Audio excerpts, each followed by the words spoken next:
Ora menyang lah aku sesuk. Lah sesuk ora wayangan kak, menyang karepmu ora karepmu. Nah, Arep piturusan ngendi? bos, piturusan bos.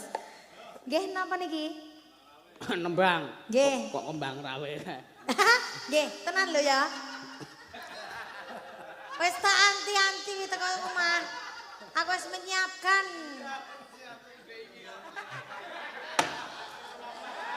Cocok to kanca-kanca nggih, kembang rawe nggih cocok nggih. Mboten. Cocok nggih Pak nggih.